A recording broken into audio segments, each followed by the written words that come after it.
Yeah. Okay. So we'll be reading about ABG as in the last class. I'll be taking a demo class today. It will be an introduction to ABG with a basic focus on how to interpret oxygenation and acid-base balance in an arterial blood gas. So an ABG is composed of two components basically. One of them is oxygenation and the other is acid-base balance. Now, acid-base balance is a very heavily studied topic, and it's very uncommon for people to discuss oxygenation in detail. So most of the people who interpret ABGs in the emergency as well as in the ICUs focus more on acid-base balance, whereas oxygenation is actually a very important part of ABG, perhaps even more important than acid-base balance.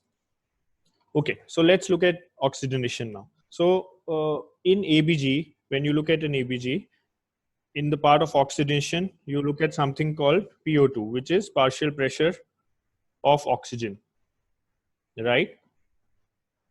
Now, generally, you will find values like 80, 90, 100 in this. The normal value of partial pressure of oxygen is 80. Now, this 80 is not for all age groups. Excuse me. This 80 becomes 70 at higher age group and 60 at even a higher age group. So you must remember, this is a very simple way to remember. You can write down 60, 70, 80, and then you write down 80, 60, and 80, 70, and 60. So up to the age of 60, a partial pressure PO2 more than 80 is normal. At the age of 70, it's almost 70. And at the age of 80, the partial pressure of oxygen can be normal is considered more than 60. That means if you get an 80-year-old gentleman with 65 mm mercury of partial pressure of oxygen, you should not consider him hypoxic. Whereas if you get an 18-year-old adult with 70 partial pressure of oxygen, you must remember that he is hypoxemic, because for that age group, more than 80 millimeters of mercury is considered normal PO2, right? Now, there are two methods of evaluating oxygenation in the ABG. A very easy and common method used, especially in cases of ARDS, is something called a PO2 by FiO2 ratio. Now, PO2, as I said, is partial pressure of oxygen in the blood, which is directly given in the ABG report that you get. And FiO2 is the fraction of inspired oxygen. Now, the fraction of inspired oxygen in air is 0.21. Why? Because 21% of the air at sea level is composed of oxygen, right? So FiO2 on room air is 0.21. If the patient is on a ventilator, it's very easy, right? If the patient is on a ventilator, you can set the FiO2 yourself. All the anesthetists who are working with ventilators day in and day out know that they set up FiO2 of whatever value that they like to. So for example, on a ventilator, if 0.5 is the FiO2, that means 50% oxygen they've set, they can calculate the FiO2 from there. But what if you are in the ward or in the emergency and you have started the patient on oxygen, right? How do you calculate FiO2 then? That is the important point. So whenever you're ordering ABG, remember that on the ABG, you must write how many liters of oxygen were ongoing. I'll explain you why. Okay. By default, all ABG machines, if you do not enter anything, will have an FiO2 set at 0.21, which is 21%, which is for room air, right? But if you are giving patient oxygen on 2 liters or 3 liters or 4 liters or 5 liters, how do you calculate what is the FiO2? Okay. So now the baseline, you remember, FiO2 on room air is 0.21. Remember that for every liter of oxygen that you give, you add 4% or 0.4 FiO2. Okay. So for example, if you are giving 1 liter of O2, you add 0.21 plus 0.04. So that will be 0.25. So every liter of oxygen increases the FiO2 by 0.04 or 4%. Correct? So that means if the patient comes and you don't have time to take the ABG, if the patient is hypoxic, you find an SpO2 of 60%, obviously you can't wait for the ABG guy to come and take the ABG.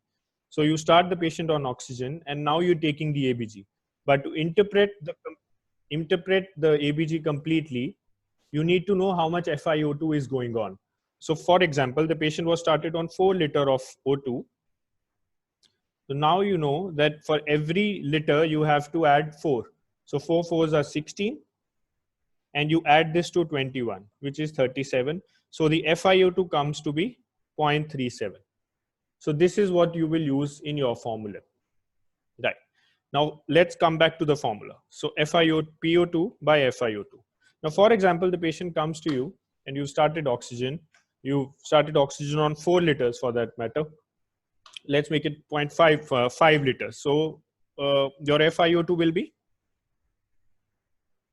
4 into 5 is equal to 20, and you add that to 21, right? So it's almost equal to 0.41. So you can take it as 0.4. Now you do the ABG and you see that the PO2 in the ABG is 90. A lay physician will be very happy seeing the patient is already has normal oxygen. But you must remember that this PO2 is on 5 liters of oxygen, right? So the PO2 by FiO2 will be, what will the PO2 by FiO2 be? So it's about 90 divided by 0.4. You remember 0.21 plus 0.2, right? Because he's on 5 liters of oxygen. So this will be 90, 4 by 10. So this is 180 and 45. So 225. Okay. Now you see this is 225. PO2 by FiO2 is categorized in ARDS into 3 categories. A normal ratio is more than 300. Okay. And 200 to 300 is considered mild ARDS. 100 to 200 is considered moderate ARDS, and less than 100 is considered severe ARDS. So in this case, you will see that you've found that the patient's PO2 by FiO2 ratio falls in the mild ARDS category. Whereas if you are seeing the ABG for the first time and you've not asked the person or your medical officer what oxygen is going on, you will misinterpret this ABG as a normal PO2 of 90. However, you must remember to ask what is the amount of oxygen he was getting during the time the ABG was taken. That is the most important thing while assessing oxygenation. So PO2 by FiO2 is typically used in cases of ARDS. So you have to have a clinical picture where the patient suddenly developed breathlessness and you find bilateral infiltrates on X-ray and you see that the oxygenation is going down, and then you calculate PO2 by FiO2 ratio. And if you find the PO2 by FiO2 ratio less than 100, it is severe ARDS. 100 to 200 is moderate ARDS, and 200 to 300 is mild ARDS. Correct? With that, I would also like to add, when you have a patient in the emergency, how would you like to give oxygen? So there are various devices that you use to give oxygen, right? You have nasal prongs, you have face mask, you have face mask with non-rebreathing reservoir bags, and then you have venturi masks. So many times I've seen that people give 1 liters or 2 liters of oxygen on a face mask, or they give 8 liters of oxygen on a nasal prong, which is wrong. So every device has its own capacity. You cannot give more oxygen than that device can handle, right? So a general rule of thumb is, for nasal prong, ideally you should, for up to 2 to 4 liter, maximum of 4 liter, generally around 2 to 3 liters you should give by nasal prongs, not more than 4 liters. For face mask, they say 6 to 8 liters, maximum up to 10 liters, not more than that. And for more than 10 liters, that means 10 to 12 liters, you use a reservoir bag. So a non-rebreathing reservoir bag. Obviously, for the venturi masks, you can set the percentage of oxygen being given. Okay. So now we've discussed one method of assessing oxygen, which is PO2 by FiO2, correct? The other method is more accurate, it's more complex, and it can be used in more number of settings. Remember, as I told you, PO2 by FiO2 ratio can only generally be used in case of ARDS. However, the other method is called the arterial alveolar arterial gradient, right? So it's a partial pressure of alveolar oxygen minus the partial pressure of arterial oxygen, correct? This gradient is this gradient that you use can be used universally in most of the settings where you have to calculate oxygenation, right? Now, PaO2, by convention, the small a is arterial and capital A is alveolar. So we basically calculate the difference in the oxygen between the alveolus and in the periphery of the artery where you are taking the sample. So it actually truly represents the hypoxemic state. Why? Because it tells you how effectively is the oxygen in the alveolus being given to the peripheries, being given to the tissues. Okay, so if there is a large gradient, so if the partial pressure of oxygen is high in the alveolus and low in the arterial blood, that means there is hypoxemia going on, right? So this is how we have to calculate. Now, this PaO2 value is obviously given in the ABG. For example, it is 80 millimeters of mercury. Normal ABGs, it is given. But how to calculate the PaO2, which is the alveolar oxygen? Now there is a formula for this. The formula is a little complex, but once you read it many times, it is easy. So the alveolar oxygen is 713 into FiO2 minus PCO2 into 1.2. Okay. Now this looks like a complex formula, but it really isn't. And the beauty of this formula is that the PCO2, that means the partial pressure of carbon dioxide, is also being accounted for, because it knows that carbon dioxide is taking up space, right? So let's take an example in this. So 713 into FiO2, for example. Now you see, if this FiO2 is, the ABG is taken on room air, obviously the FiO2 is 0.21. And this 713 into 0.21 becomes 149.7. So almost equal to 150. So you see the formula becomes so simple. 150 minus PCO2 into 1.2. So as far as possible, even for your calculation purposes, because these formulas are just estimations, you should take the ABG of the patient on room air. It is very easy to interpret once you've taken on room air, and it actually tells the true state of hypoxia, if there is or not. So this formula becomes 150 minus PCO2 into 1.2. Now let's take an example. Okay. For example, the patient arrives and on room air, you manage to take the ABG on room air and the PO2 is 80, right? So obviously on room air, this PO2 is normal. So we'll take another value. So the PO2 is 60, right? And the FiO2 is 0.21. Why? Because you've taken the sample on room air. So what will be our formula for arterial gradient? Alveolar oxygen will be 713 into 0.21 minus PCO2 into 1.2.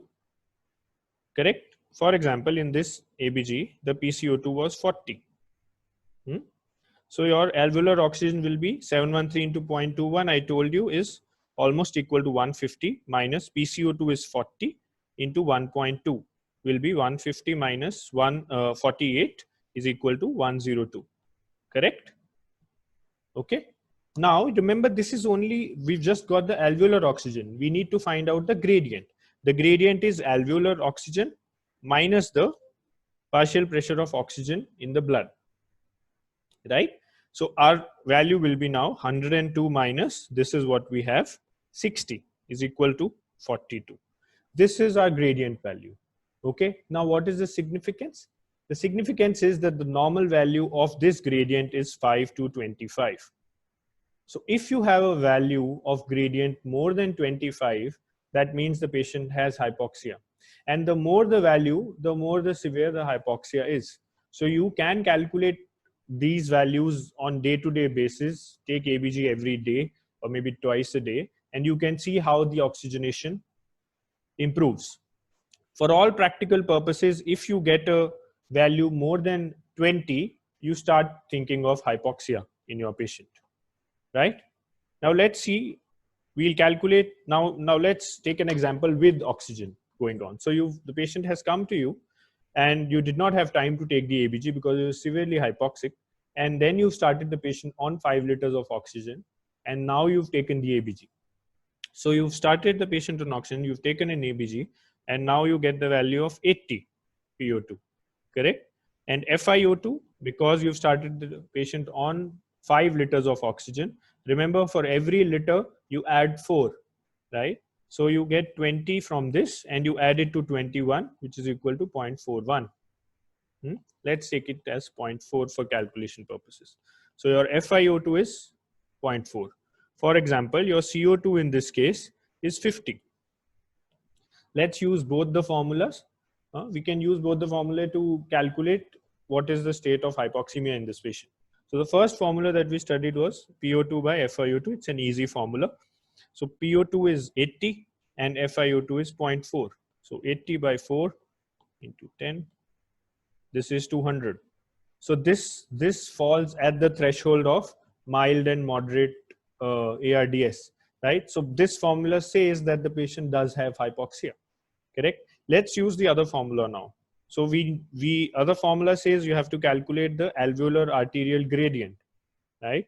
Now, how do you calculate the arterial gradient? The arterial gradient formula is 713 multiplied by FiO2 minus PCO2 into 1.2. Okay. Now in this case, it will not be 150. Why? Because the FiO2 has now changed. So 713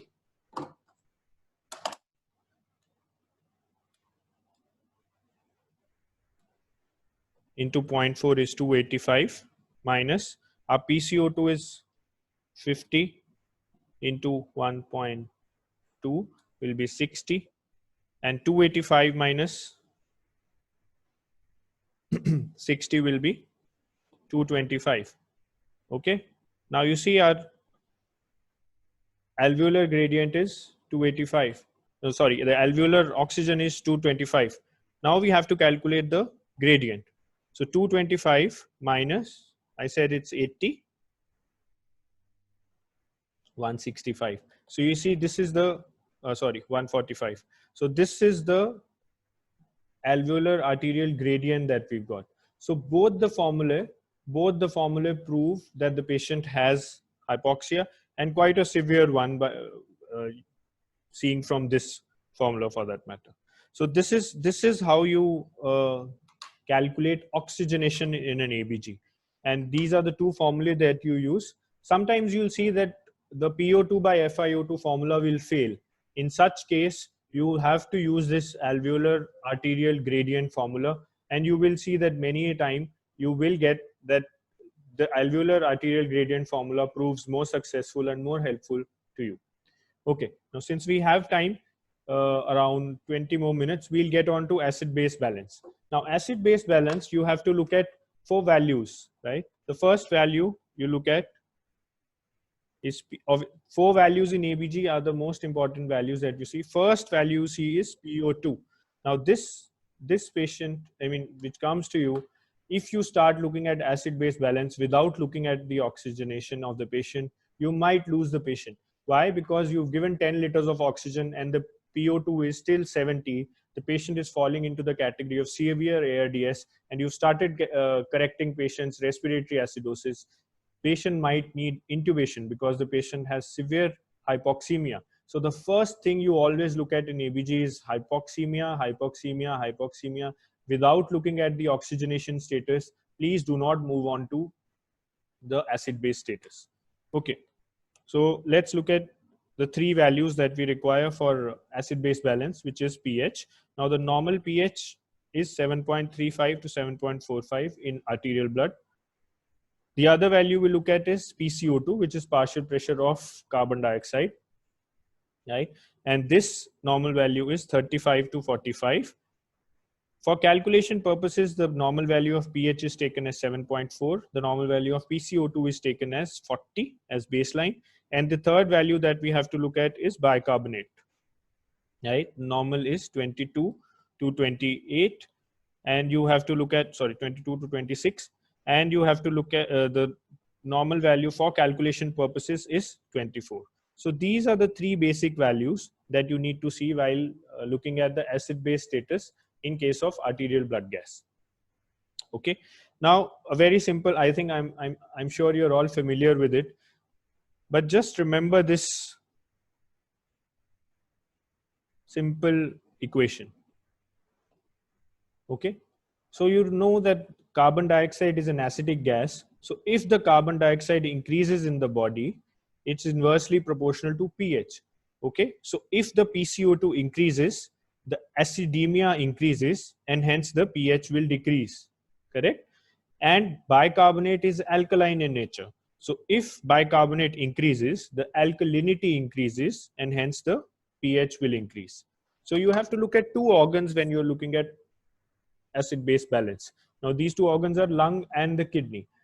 The lung is responsible for carbon dioxide and the kidney is responsible for bicarbonate, correct? So then that is how you decide what is the primary disorder. Okay. So for example, if the patient's pH is 7.1 and PCO2 is 60, bicarbonate is 30, right? Now the pH is gone down. That means the patient is having acidemia, correct? Now bicarbonate is rising. So it is alkalinizing. That means this cannot be the cause of the acidosis. PCO2 is rising. It's an acidic gas. That means this is what is the cause of the acidemia. Hence, this is a respiratory acidosis. Okay. Is that clear? So you have to look at both these values. So there are many people who tell you to learn if it's in the same direction or opposite direction, but just keep in mind the two organs that are responsible. For example, pH is 7.2, PCO2 is 30, and bicarbonate is 16. Okay, so now the pH is falling. That means the acidemia in the blood is increasing, correct? Now, since the acidemia in the blood is increasing, obviously the CO2 has gone down, so it cannot be the cause of acidemia, because CO2 is a acidic gas, is an acidic gas. So if CO2 were to be the cause of the acidemia, it had to go up. No, but it is not. And bicarbonate here you see is falling. Bicarbonate is an alkaline, is alkaline in nature. So it is falling. That means this is the cause of acidemia. Hence, this is a metabolic acidosis. Is that clear? Yeah. Now, but the problem comes when there is a mixed disorder. That means the pH, for example, is falling. The bicarbonate is going down. That means there is metabolic acidosis. The CO2 obviously is going to fall, but how much would it fall is the question. The question is, does it fall to the amount that it compensates, or is it an adequate response of the body or not? For that, we'll understand how the body responds to any acid-base disorder. So for example, the pH is 7.1, PCO2 is 60. So this is a respiratory acidosis, correct? Now, if this is a respiratory acidosis, what will happen to the bicarbonate? The bicarbonate is an alkaline substance. So the body tries to retain bicarbonate. It doesn't let it go out through the kidney into the urine. It retains and it increases as a compensatory mechanism, right? Since there's a respiratory acidosis going on, the bicarbonate tries to compensate. The kidney holds it back into the body and the bicarbonate increases. Let's look at metabolic acidosis, 7.1 pH, and the bicarbonate is 16. Now, the body knows that the kidney is throwing off bicarbonate because of sepsis or something else, that the bicarbonate is decreasing and the acidemia in the blood is increasing. So what happens to the CO2? The lungs are very quick to respond. So the lungs keep throwing out carbon dioxide and the CO2 decreases as a compensatory mechanism. So you see, a compensatory mechanisms of bicarbonate and CO2 are always in the same direction, right? So if CO2 increases, and that is the primary cause of the acidosis, the bicarbonate will also tend to increase so that it alkalinizes the blood and tries to balance out the acidemia. In case of metabolic acidosis, if the bicarbonate is decreasing, the patient will start breathing very fast, patient will hyperventilate so that carbon dioxide is thrown out of the body. It's an acidic gas, so once an acidic gas is thrown out of the body, the alkalinity will increase a little and hence will try to balance out the metabolic acidosis part, right? So this is how compensation works. But is the compensation working correctly or not? That is the question. Now, remember, there is nothing called overcompensation. So you cannot overcorrect the pH ever. The body cannot overcompensate and overcorrect the pH. Complete total compensation is when the pH becomes normal. That is very, very rarely found only in chronic disorders. So in any acute acid-base disorder, the pH will always be deranged. It will either be less than 7.35 or more than 7.45. And there'll be some partial compensation going on, or there is a mixed disorder. Now, how to look for a mixed disorder? Let's look at acidosis first. So what did we learn? pH 7.1, for example, bicarbonate is 16, and the CO2, what will happen to the CO2? The CO2 will also tend to fall. Why? Because it wants to throw out the acidic gas outside so that it can alkalinize the blood a little as a compensatory mechanism. Correct? So for example, it is 30. Now there are different formula for metabolic disorders and for respiratory disorders. Let's go on to metabolic disorders first. In this case, 7.1 is the pH and bicarbonate is 16. Now you need to see if the PCO2 has fallen enough or not. Is the compensatory response of the body adequate or not? So the formula is expected CO2 is equal to 1.5 into bicarbonate plus 8 plus minus 2. Okay, we have only 10 minutes left. Okay, so in this case, it will be 1.5 into 16 plus 8 plus minus 2. So 1.5 into 16 is 24 plus 8 plus minus 2. And this is 32 plus minus 2. So our value of carbon dioxide should be between 30 and 34. And we have 30. That means this is a metabolic acidosis. Okay. And the body is adequately trying to compensate. It is obviously not being able to compensate. If it were able to compensate, the pH would have become normal. So you cannot say totally compensated or completely compensated. There is nothing, that's a very rare phenomena only occurring in chronic disorders, right? So this is a metabolic acidosis, and you see that the CO2 is adequately decreasing in an attempt to compensate, right? In this case, for example, if the CO2 was if the CO2 was 36, now you see that our expected value of CO2 by the formula is 30 to 34, but our CO2 in the ABG is 36. That means that there is a mixed disorder going on. That means that there is some other process which is trying to increase the CO2. Why? Because the compensatory mechanism, if it were working well, would have brought down the CO2 to 30 to 34. But since it is 36, that means there is some other process which is going on, which is also increasing the CO2. In that case, this disorder will be a mixed disorder, and it will be a metabolic acidosis plus a respiratory acidosis. Why acidosis? Because CO2 is more than the expected CO2, right? So you see, even at the value of 36 PCO2, you can have a respiratory acidosis which is associated with the metabolic acidosis.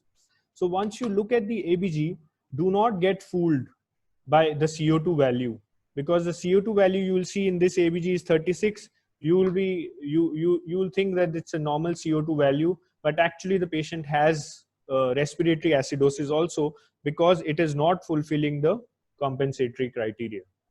correct? So how does it change our management? It changes our management because one, you have to treat the metabolic acidosis, which is probably by septic shock or renal failure, but you also have to treat the respiratory acidosis. This patient will need NIV. So this patient might be a chronic smoker. The patient might have obstructive sleep apnea. So you have to investigate for that, and you have to treat the respiratory acidosis part also. In case of metabolic alkalosis, what will happen? The pH, for example, becomes 7.6. The bicarbonate increases to 30, for example. And the CO2 will obviously, because there is more alkalinity now, the CO2 will tend to get retained in the body so that it acidifies the blood a little, and thus try to compensate. And thus the CO2 also increases, for example, to 50. The formula in this case is expected CO2 is 0.7 into bicarbonate, right, plus 21 plus minus 2. I'm not giving an example of this. It's not commonly seen and we don't have time.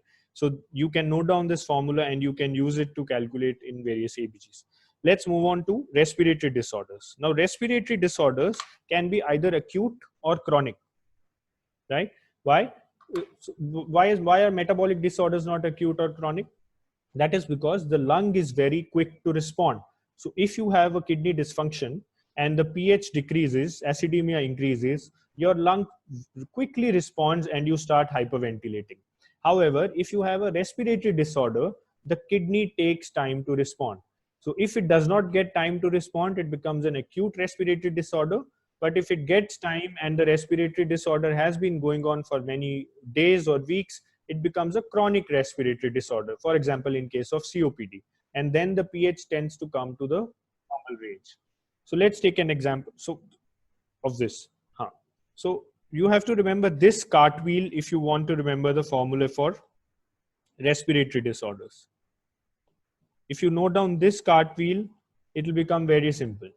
Okay. Now this part is acidosis, the 1 and the 4. The 2 and the 5 is alkalosis.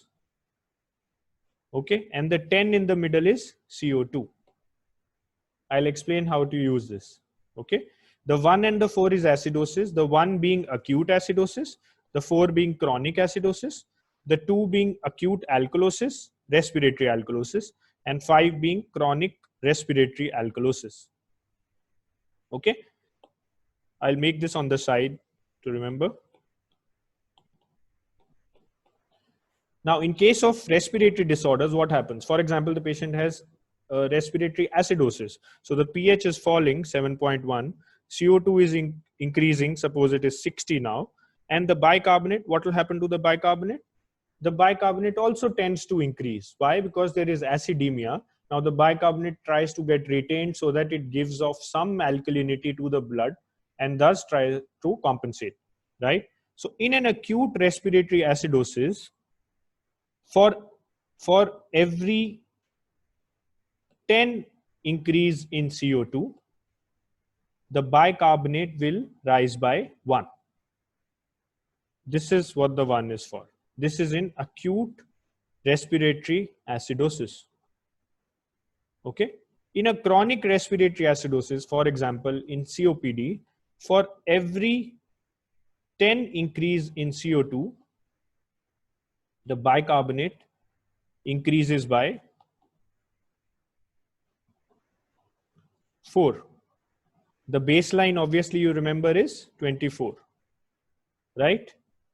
Similarly, for alkalosis, in an acute alkalosis, respiratory alkalosis, for every decrease in CO2 by 10, the bicarbonate decreases 2. And for chronic, the bicarbonate decreases 4. Okay, is that clear? Now let's take a quick example. We have only 2 minutes left. pH is 7.1. Let's look at the most common example that we see is a COPD patient. And the PCO2 is 60. The bicarbonate, for example, is 30. Obviously, it will go, because it tries to compensate, it goes in the same direction, upward. Right. So pH is 7.1 and PCO2 is 60. Now the normal value of PCO2 is 40. Remember this cartwheel always, 1, 4, 2, 5. I always make it on the side of the ABG so that I don't forget it. So our baseline PCO2 is 40 and now it is 60. So it has increased to 60 from 40. That means that there is a change of 20. Now we remember for every increase in 10 in a chronic respiratory acidosis, there is an increase of 4. So in this case, the increase is 20. So the increase in bicarbonate should be 8. Now 24 is our bicarbonate baseline. So it increases to 32. In this case, our bicarbonate is 30, right? 1 or 2 value up and down is acceptable. But for example, that means the compensation is not, obviously the compensation can never be adequate because the pH is not normal, but the body is trying its best. So there is no mixed disorder going on. But in this case, if the bicarbonate was 26, for example, that means although the bicarbonate is increasing from 24, it is not increasing to 32. That means it is not increasing as much as it should have. Hence, you infer that there is some other process going on which is trying to keep the bicarbonate low. Hence, in such a case, the disorder will be respiratory acidosis with metabolic acidosis. So you see, even in this case, even at a bicarbonate of 26, you can get a metabolic acidosis. Why? Because it has not risen to the level that we expected it to because of the chronic respiratory acidosis. I think we have only 30 seconds left. I'll be happy to take the questions on the group. I'm done for the class today. Thank you so much.